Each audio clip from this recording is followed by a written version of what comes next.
Good morning. Good morning to all those of you joining us live. Good morning to all of you that are here in person. Good morning, Yehuda. Good morning, Oleg. Good morning, Joyce. Good morning, Anya. Good morning, Andy. Good morning, Larry.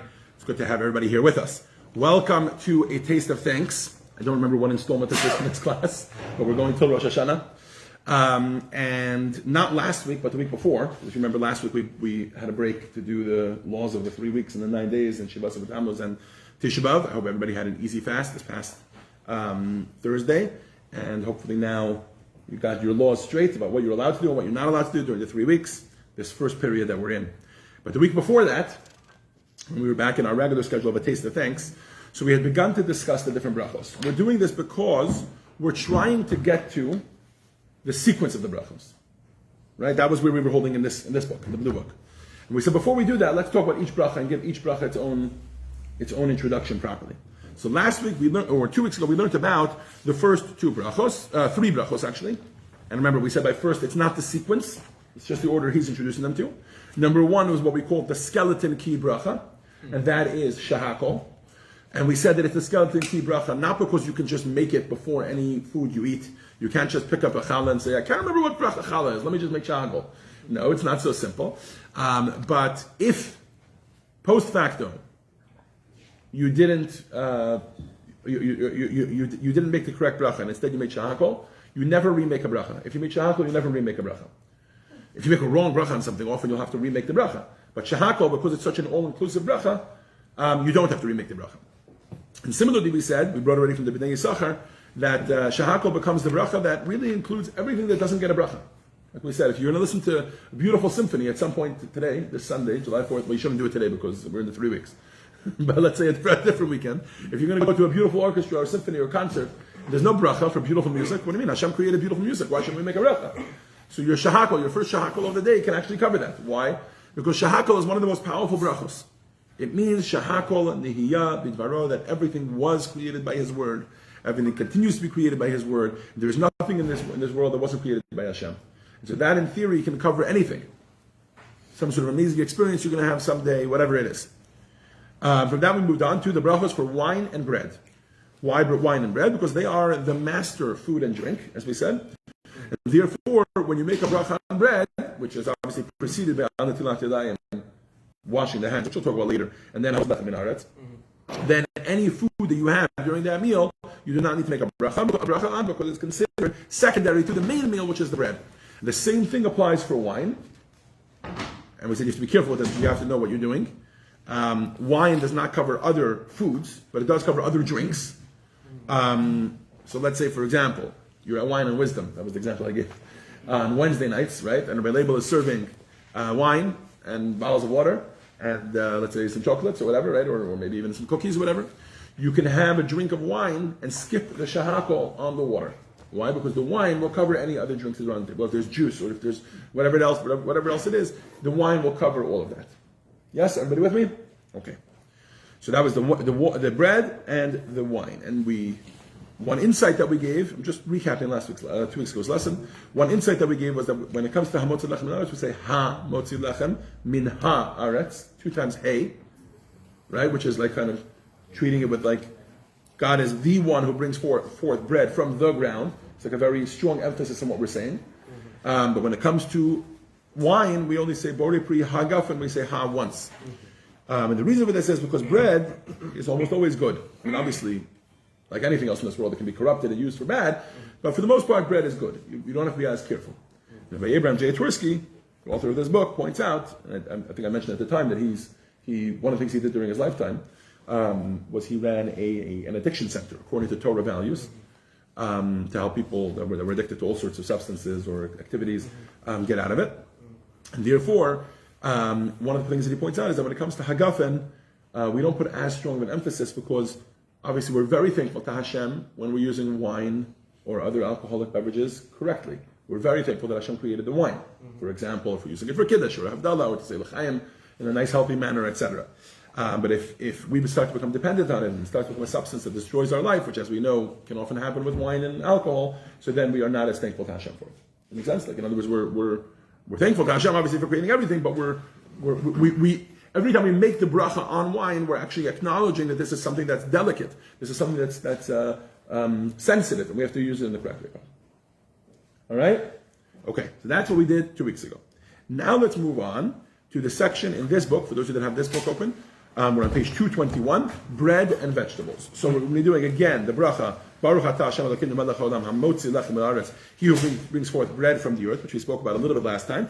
But now we're going to compare it with another bracha. Larry, what's that second bracha? You want to read it for us? Baruch. I didn't hear you. Larry, sorry. What's the second bracha? 221. No, Baruch. okay. Baruch atah Elokeinu melech haolam pri Adama. Blessed are you, Hashem, our King, you in the verse. Our God, King of the universe. Go ahead. Who? Oh, okay. Let me read different bracha. Who creates? No, what's I'm sorry. what does this one mean? Fruit of the ground. Right, now, question. Bread comes from where? Grain. Wheat, grain, which comes from the ground. So what happens when two things come from the ground, but then we make two different brachas on them? That's what he wants to tackle here. Larry, go ahead. Okay, different brachas are said depending on the type of food being eaten and the origin of that food. Both grain and vegetables grow in the ground, yet for bread we say lechem haaretz, bread from the earth. Whereas for vegetables we say pri ha'adamah, fruit of the ground. Why? So the question is, why would that be? Go ahead. Perhaps the sages felt. Perhaps the sages felt that grains and vegetables draw their nourishment from different levels of earth. In the story of the flood, the Torah says that when the waters receded, Noah saw that the surface of the ground, Adamah, had dried. In the next verse, it reads that on the 27th of the month, the earth, Haaretz, had dried. Clearly, there was a difference between Adamah and Haaretz. The sages may have wished to be specific and related vegetables to Adamah and bread to Haaretz. So there's a difference, it turns out, between grain and other vegetables as to the way they come forth from the ground. There is Adamah and there is Aretz. Adamah is kind of the surface of the earth, and Aretz is much, much deeper in the earth. Let's read this story. You want to pass to Annie? Annie can read the story? In Jerusalem. Right there, in Jerusalem. No. Oh, in Jerusalem. A laborer was doing some work in my apartment. At lunchtime, he washed his hands, recited the Hamotzi Baraka for the bread, and then kissed the bread. I asked him why he did this. He looked at me as if in disbelief and said, Kavod Hara, honored Rabbi Zen Kadosh, this bread is holy. I said, Baruch atah Hashem Hamotzi Lachem min haaretz. Hashem has brought forth this bread from the earth. Hashem produced this bread and that makes it holy. I had never thought of it that way. Okay, so what he's trying to point out to you is that when Hashem brings bread forth from the ground, when Hashem makes grain come forth from the ground, it might be a very, very different type of thing than when the vegetables are coming forth from the ground. That's why there's a different bracha. Okay, Anya, keep going. What bracha did the Israelites say when they ate the manna during the 40 years in the desert? Right? Was the manna bread forth from the ground? No. Right? Was the manna fruit of the tree? No. So what type of bracha would they make? Go ahead. One opinion. One opinion based on the verse in Exodus 64 is that they said, Halachic who makes food rain down from the heavens. The opinion is that the manna did not require a bracha. Either it was noted that a function of a bracha is to release the spark of godliness contained in the physical item in order to return it to its source in Hashem. Inasmuch as the manna was a heavenly food, totally spiritual in nature, it did not require a bracha. Should I keep going? Yes, keep going. The Torah relates that the Israelites in the wilderness complained about the manna, saying, in Egypt we had fish, cucumbers, melons, leeks, onions, and garlic, but here we only have the manna. The altar of Birkat asks, is it possible that the people who experienced the revelation of Sinai and heard the voice of Hashem, who achieved a degree of prophecy that was superior to that of Ezekiel, should crave the foods they had in Egypt? The altar answers, the mission of the Jew is to use every earthly thing in the service of Hashem. In every food there is a godly element, as Moses said, by not bread alone does man live, rather by everything that emanates from the mouth of God does man live. When we recite a bracha over food, we return its divine element to its source in Hashem, which is part of man's mission to the earth. Inasmuch as the manna did not require bracha, it did not give the person opportunity to serve Hashem as with natural foods.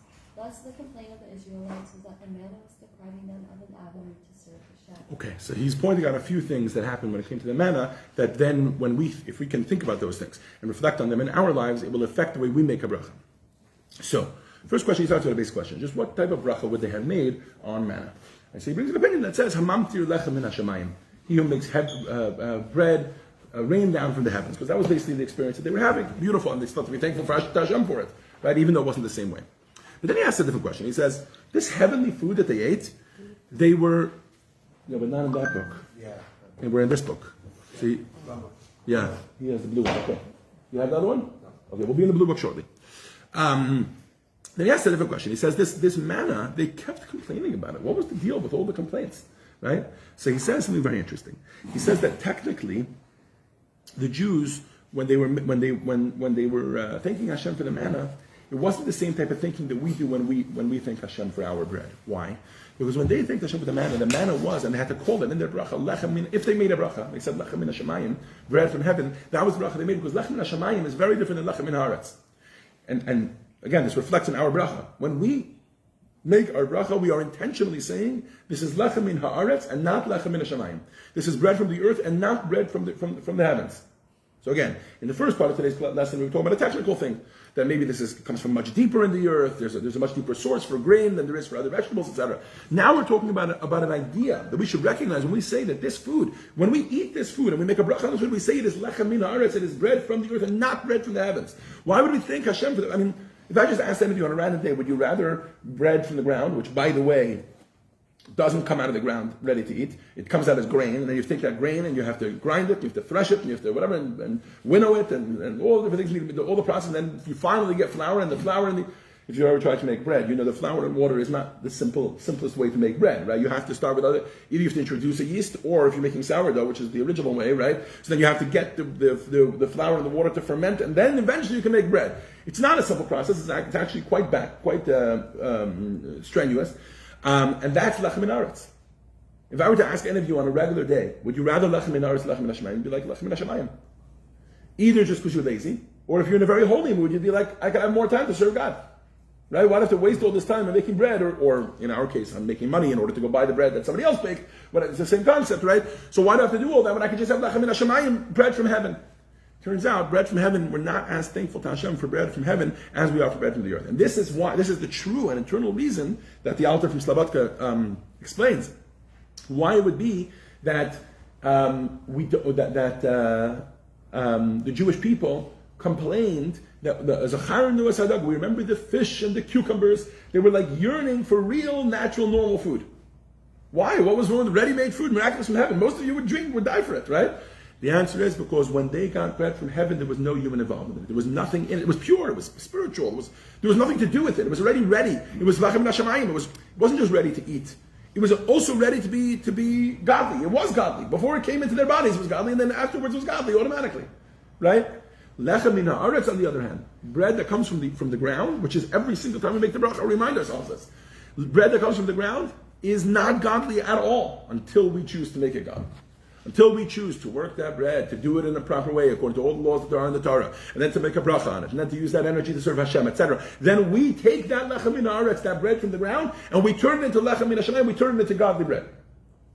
And then we can make a bracha. We can say to Hashem, thank you. Thank you for giving me this bread from the ground, and thank you for making me a partner in creation, that I can actually take this bread from the ground and turn it into something holy. I could take something mundane and something physical, which is, as you all know from other classes, that's the whole purpose of creation, is to take the physical and make it spiritual, to take this world that Hashem gave us and transform it into something better.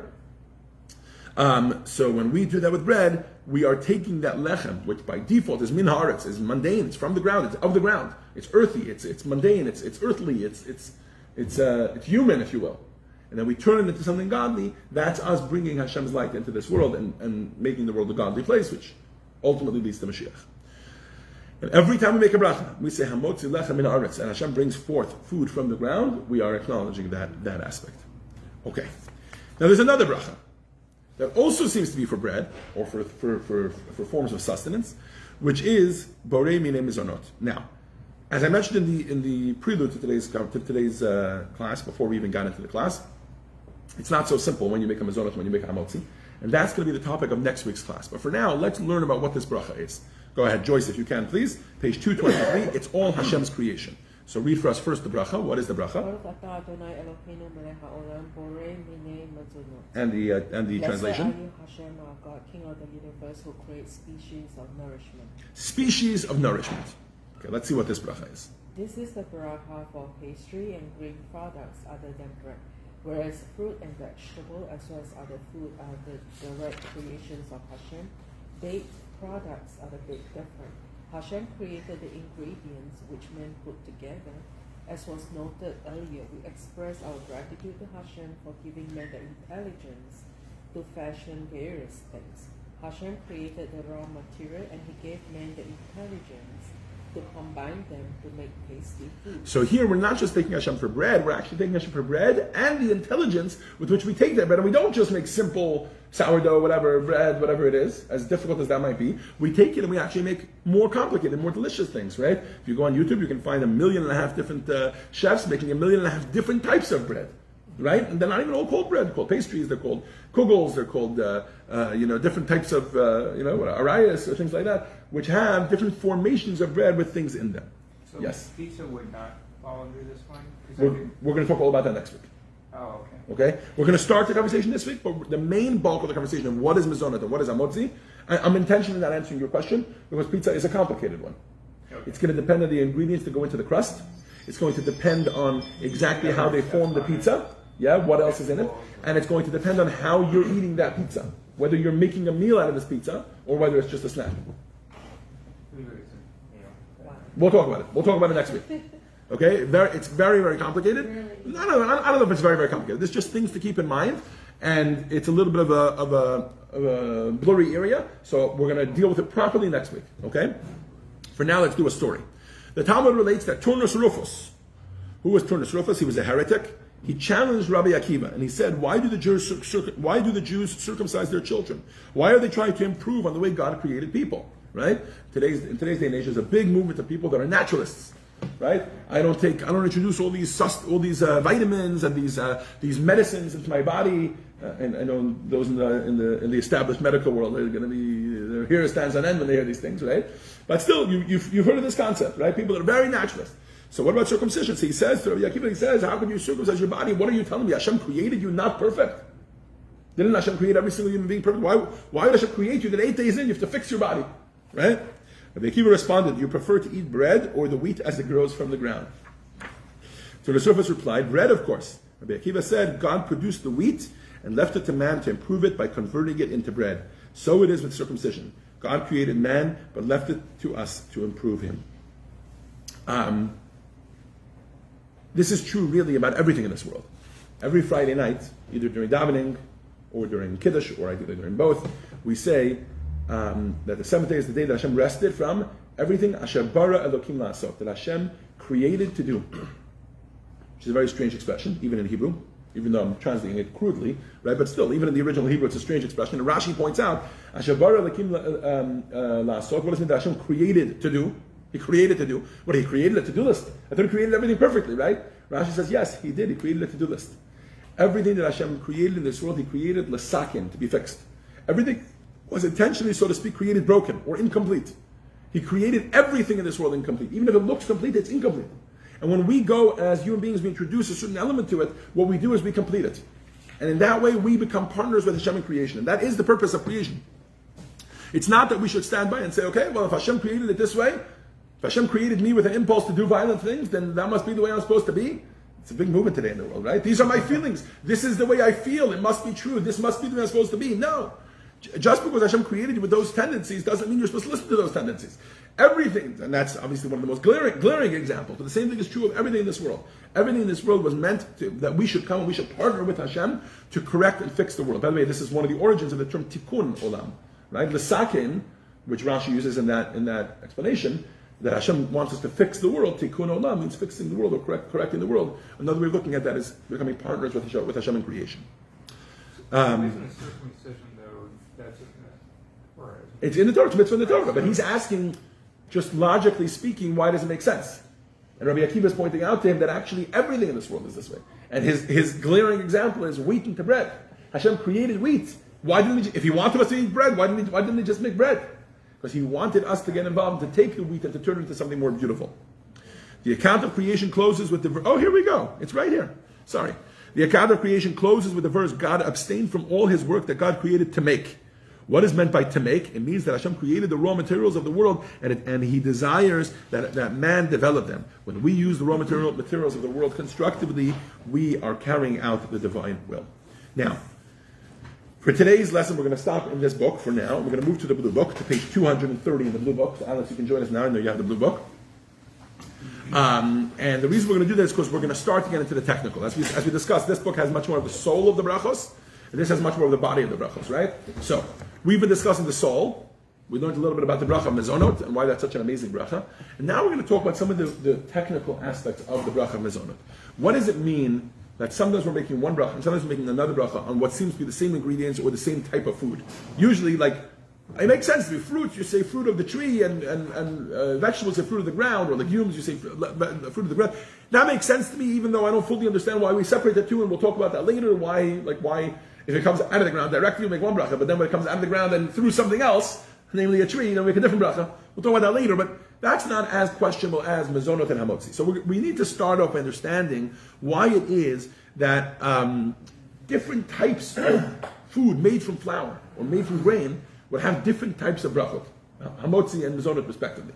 So let's do the introduction, and what we're going to do is we're going to make ourselves today a list of things that we want to understand about the bracha mezonot, that next week, and could be even the week afterwards, we're going to unpack all of the answers to these questions. Okay, so Alex, if you can get us started, we're on page 230, if you can start by reading the first paragraph of the introduction. You have it? Yes, so if you can read for us the first paragraph there, introduction. In mandating the appropriate bracha, Chazal concluded that, since all foods are not equal importance to man, they should not be covered by one common bracha. Our expression of gratitude for Hashem's goodness must correspond to specific kindness bestowed upon us. Generally, more important foods are given more specific bracha, i.e., the bracha limited only that food or that type of food, while foods of lesser distinction are covered by more general bracha. One of the most prominent of all brachas is the bracha borei minei mezonot. This bracha was formulated for all foods derived from the 5 species of grain and rice as well, explained below in section B. Anybody remember what the 5 grains are? We once covered this in this class. Brows, like your eyebrows, B-R-O-W-S. Barley, rye, oats, wheat, and S is spelt. Those are the 5 grains. Okay, keep going. Grain foods. Grain foods are viewed by Chazal to be primarily of the primary importance. These foods are dietary staples which attain their highest form in bread, which in turn is the mainstay of any meal. These grains are thus deserving of a special bracha of their own. A clue to this status is found in the wording chosen by the Chazal for the bracha on grain, borei minei mezonot. He who has created various varieties of nutritious foods. The 5 species, and you want to read that? Let's not yet. Okay, so basically what he's saying is that grain foods. Okay, so first of all, he's giving us a general introduction about why we make different brachas of different things. Why? Because different brachas have different levels of importance to a human being. They provide different types of staples of our diet, and they're therefore treated very differently, right? You don't treat a fruit the same way you treat bread, in terms of like the way you approach it with eating, etc., right? And the same for vegetables and other things. So that's why there's different types of brachas. Okay, one of the most prominent is the bracha hamotzi versus mezonot. What is mezonot? So mezonot is a bracha that is made on grain foods. Why? Because obviously grain foods are more primary. Chazal, that is our sages, viewed grain foods as more primary than other foods. But just because they're grain foods, within grain foods, there are varieties of nutritious types of foods. Let's see. Yehuda doesn't have one, so Joyce, if you can read for us, please. The 5 species. The 5 species enumerated by Chazal are These are the Hebrew. Chita, Seora, Kusmes, Shifron, and Shibodas Shual, which are... They are traditionally defined as wheat, You can skip the barley, Latin, yes. spelt, rye, and oats, respectively. These definitions are based upon the tradition received by the earliest Rishonim and remain fully accepted in spite of the objections of some modern scholars. They, Who base their objections on method of dubious Halachic value. Halachic value. They've been universally accepted in rabbinic literature for hundreds of years and thus are of the very fabric of the So he's just pointing out that even though we're basically on 5 Hebrew words, and today there are those that are like, maybe this word doesn't mean this type of grain, he says, but it's been accepted among all Jews that these 5 grains are the 5 grains that we're talking about. Therefore, let's leave that argument aside. Okay, Anya, keep going. All grains. All grains are essentially vegetative foods and therefore merit the bracha b'rei pri ha'dama. Indeed, one who eats raw wheat recites a ha'dama, not a mezonos. Chazal mandated a mezonos only for those grain foods which were transformed into a normally edible food. Accordingly, one who eats raw flour recites only shahakol. Flour has neither its original vegetative form to warrant a ha'dama nor normally edible food to warrant a mezonot. Okay, so the first thing about mezonot is that it has to be processed. If you just go ahead and eat wheat or oats, can anybody think of a modern example when you would do that? Yes, you can think of it. Cereal. What about cereal? Cereal, like oat cereal. Oat cereal? Oh, I've never had it. It hasn't been turned into flour. Yeah, so, What about granola? Yeah. yeah. Granola is essentially just, let's say, oats or whatever. Right? Okay, now we're going to see it's not so simple because they've been turned into something else. We're going to talk more about that next week and the week afterwards. But okay, so if you eat now, it's only if you eat something that's actually edible food. Okay, so granola is edible food. But let's say you eat flour, you just take a cup of flour, which nobody usually does. But if you do that, you would actually make a shahakol. You would not make a mezonot or a ha'adama. Why would you eat flour? Good question. I don't know, but let's say somebody does. Desperate. So it's not. It's what happened with flour is it's no longer its original vegetative state. You've changed it from that, but you haven't turned it into an actual food of sustenance. That makes sense. So that's what makes shahakol. But if you were to eat wheat by itself in some way, right, that's edible, so then you make actually hadama. So can you get, so again, I'll ask a simplistic standpoint. Again, the shakol, you could, you say shakol. That's still an over-encompassing thing if you did that. You cover, yes, correct. Covered. Which is why with the flour, even though it's not edible, we're saying you should make ebrach, you make shahakol. Yeah. We're not comfortable with you making fruit of the ground. You're not eating fruit of the ground. You're not eating vegetables. You're eating. Okay. Let's keep going. Anya, you were just reading? rice. Oh, sorry. Yes. Sorry. Rice is going to be next week. It's very complicated, and we're going to talk about it next week. What was that? Sorry, I cannot open up rice right now. Rice is next week. Just suffice it to say that there are some people when they eat rice, before they even eat the rice, they eat one of each bracha beforehand, and then they eat the rice with those brachas. We're going to talk about it next week. Yes. Go ahead, Annie. Foods produced. We're on page 231. And where? Oh, Towards the top of the page. Foods produced. foods produced from cooked parts of grain or cooked flour are considered completed grain foods and consequently they deserve A mezonot. and mezonos. The foods are called. This is an emphasis on the cooked versus the baked. Keep going. These foods are called These foods are called hazal. by Chazal, by by sages, Hazal. Maisa Kedera, which literally means Cooked grain foods. grain foods. The distinction between whole grains, which require ha-adama, and cooked parts of grain, ma-hasekadira, Deira, which we just learned about, which require a mezonot. will be discussed in section 5. Keep going. Foods derived. Foods derived from flour dough that was baked in leaven are called pas, literally bread. Some types of pas require hamotzi, while others only require mezonos. This distinction will be fully explained below. So he's starting to open up each of the cans of worms that we're going to need to close over the next week or two. Okay? So the first thing that he mentioned is what is considered bread halachically and what is not considered bread halachically. So bread is only considered bread if it is baked. If any other form is used, it is not considered bread. Any examples? Anybody?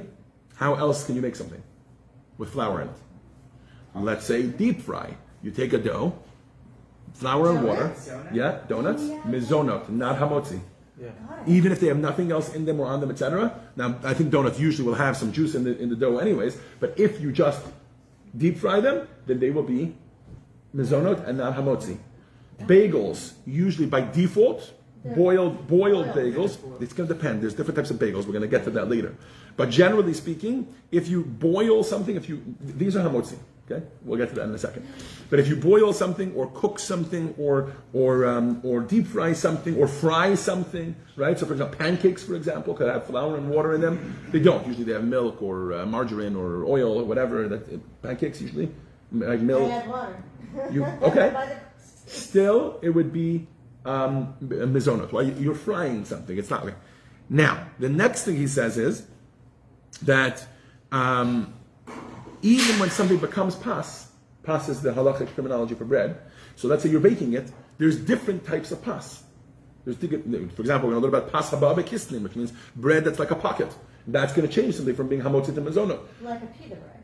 Not like a pita bread, no. If something it's a pocket, like a Danish, or something that has like a filling inside that you then surround it. A pita bread is a pocket, you're right, but there's nothing inside it. Right. It's a pocket. Yeah. No, but I mean a pocket that has Like something a inside. pierogi that has Yes, bread. exactly, Yeah. exactly. Okay, a pierogi I think is also fried though.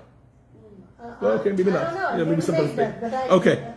So now we are starting to have our list of topics that we're going to do next week and the week afterwards. The topics discussed in this chapter are going to be the bracha for baked foods, which baked foods are considered bread and require hamotzi, which are considered cake and only require mizonot. So you all know, for example, that when you have cake or cookies, they're all mizonot. What makes that mizonot and bread hamotzi? They're both baked and they both have flour and water in them, right? Okay.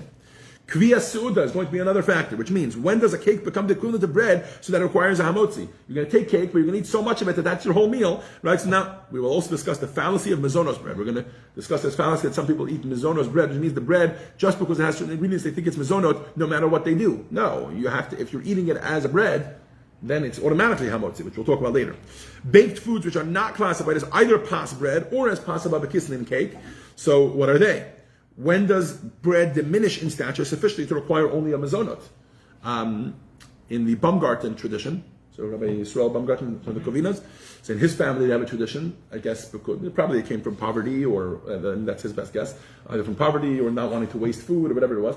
They take the challah from the previous week, and they take it and they do some sort of fried or baked. I don't know. They take it and they soak it and they flatten it and it becomes some sort of like a cracker. I had it at his house. I forgot what they call it. They have some sort of name that they call it. Anyways, so at what point does the bread become something else? There is a concept, trust Jews to come up with all these things. There's a concept called challah kugel that I grew up eating. You take the challah, leftover challah, French toast. There's French toast, hamotzi and mazonot. French toast. Right? All these leftover things you do with leftover challah. So at what point is it no longer hamotzi and now it's mazonot? Right? We're going to have to talk about that.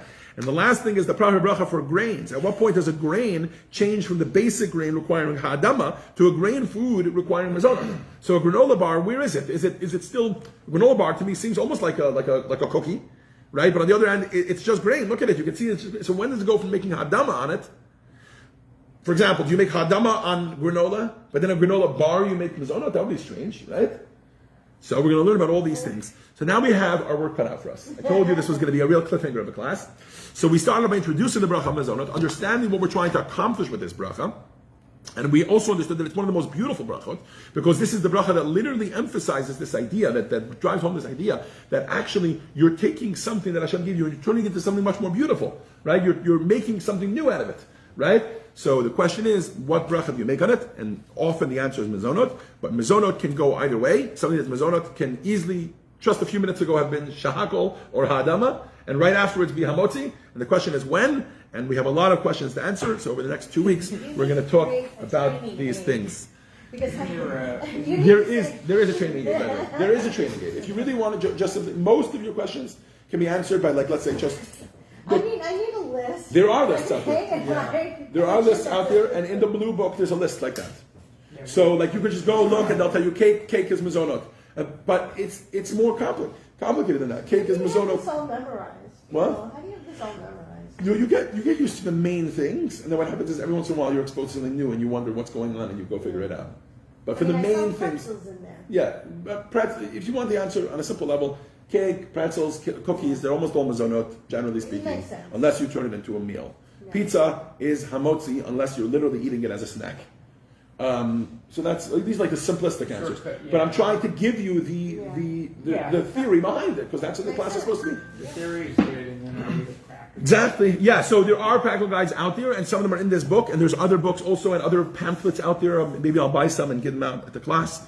Like brachos guides that you can just look at quickly and say, hey, I'm eating a piece of cake. What is it? And they'll tell you it's mezonot, and that's it. But for now, next week and the week afterwards, we have our work cut out for us. We're going to be starting to discuss the differences between hamotzi, mezonot, hadama, and shahakol, and when it moves along that spectrum, particularly mainly with an emphasis.